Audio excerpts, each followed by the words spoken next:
Question number 1. A lady who sells milk is called. এগৰাকী মহিলা যিয়ে গাখীৰ বিক্ৰী কৰে তাক কি বুলি জনা যায়? অপশন দিয়া আছে A number a milkwoman, B number a milker, C number a milky, D number a milkmaid. Year right answer কোনটো হ'ব? D number a milkmaid. এগৰাকী মহিলা যিয়ে গাখীৰ বিক্ৰী কৰে তাক কি বুলি কোৱা হয়? মিল্কমেইড বুলি কোৱা হয়। ইয়াৰ অপশন বি আৰু সি এই দুটাত স্পেলিং মিস্টেক দিয়া আছে আৰু মিল্কওমেন ইয়াৰ অৰ্থ বেলেগ।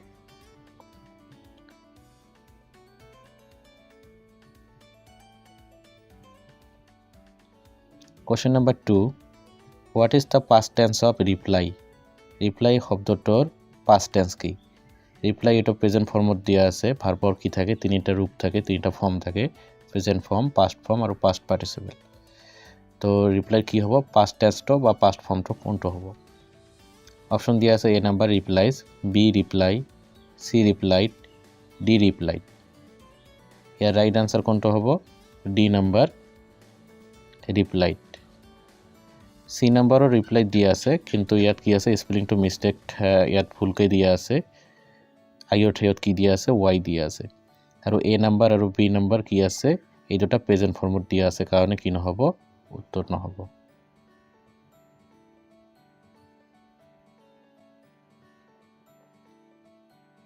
Question number 3. What is the house of bees called? মাখি থকা ঠাইডোখৰক কি বুলি কোৱা হয়? Option A aviary, option B apiary, option C den, option D bar. Aviary মানে হৈছে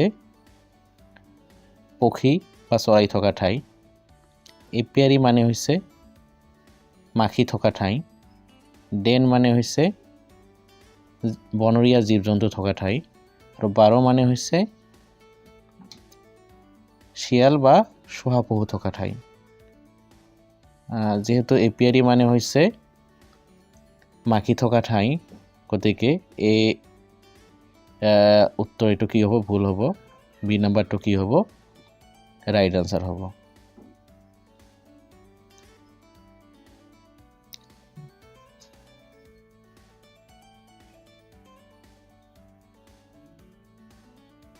Question number 4. Complete the proverb with the correct option given below. ইয়াত এটা কি দিয়া আছে? ফকৰা যোজনা দিয়া আছে, ইংৰাজী ফকৰা যোজনা। এটো পুৰা কৰিব লাগিব। A leopard cannot change its blank. Option A sports, option B color, option C habit, option D home. Sports মানে হৈছে দাগ চিহ্ন, গাত কি থাকে? লিওপার্ড এটার গাত স্পোর্টস থাকে, দাগ থাকে, চিহ্ন থাকে। কালার মানে হৈছে কি? রং। তাৰপিছত হেবিট মানে হৈছে অভ্যাস, হোম মানে হৈছে ঘৰ, থকা ঠাই। তো ইয়াৰ রাইট আনসার কোনটো হ'ব? A number spots. The leopard cannot change its spots.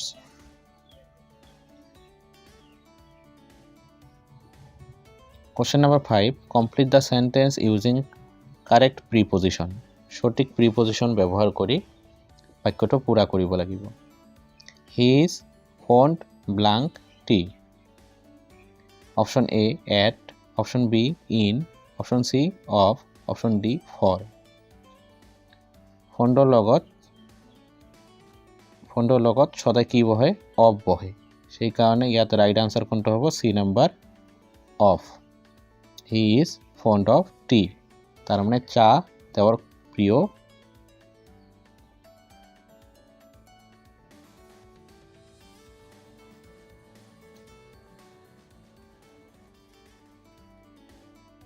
Question number 6.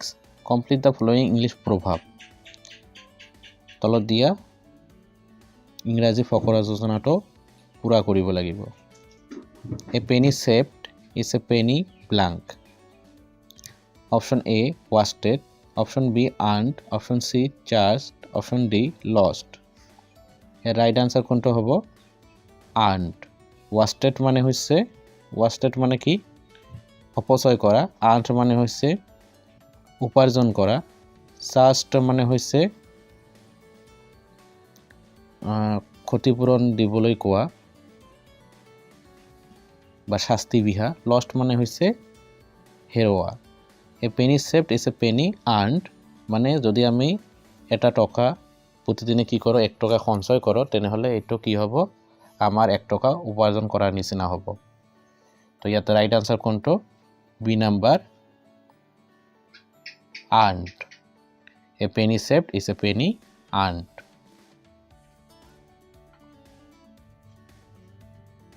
Question number 7, which one is correct? তলত 4টা অপশন দিয়া আছে, কোনটো শুদ্ধ? A, your faithfully, B, yours faithfully, C, yours faithfully, D, your faithfully. আমি যেতিয়া কোনো একটা অ্যাপ্লিকেশন লিখো বা কোনো একটা লেটার লিখো তলত কি লিখো আমি yours faithfully বুলি লিখো। তো ইয়াৰ 4টা অপশনৰ ভিতৰত কোনটো অপশন শুদ্ধ? বি নাম্বাৰটো হৈছে আমাৰ শুদ্ধ, কিন্তু বহুতে কি কৰে ভুল কৰি এইটো এপোস্ট্রফি দি মানে সি নাম্বার অপশনটো লিখে।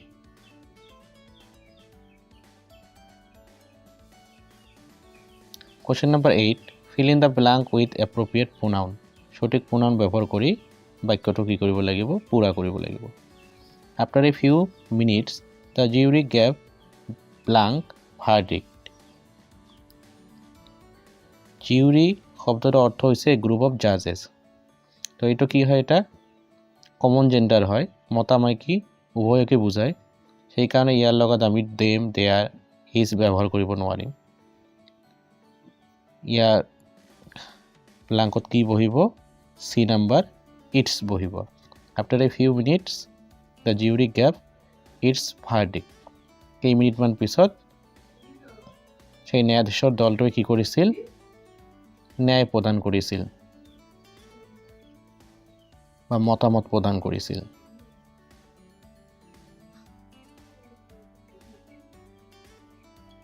Question number 9, complete the following sentence using the correct preposition. সঠিক প্ৰিপজিশন ব্যৱহাৰ কৰি তলৰ বাক্যটো পুৰা কৰিব লাগিব।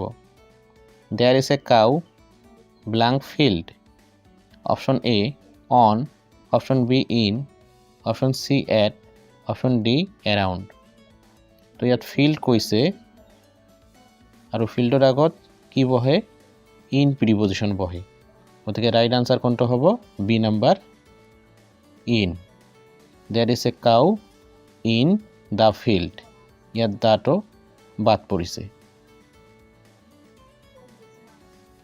মানে পথাৰত কি আছে? এটা গৰু আছে।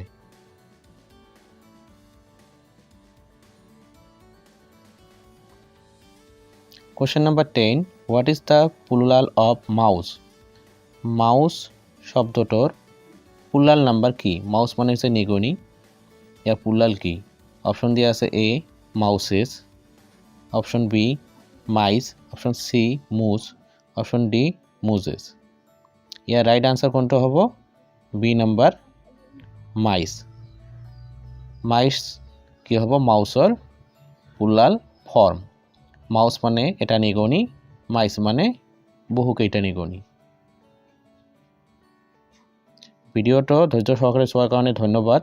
এনেকুৱা আৰু ভিডিও পাবলৈ আশৰাফুল স্যাৰ চেনেলটো সাবস্ক্ৰাইব কৰিব।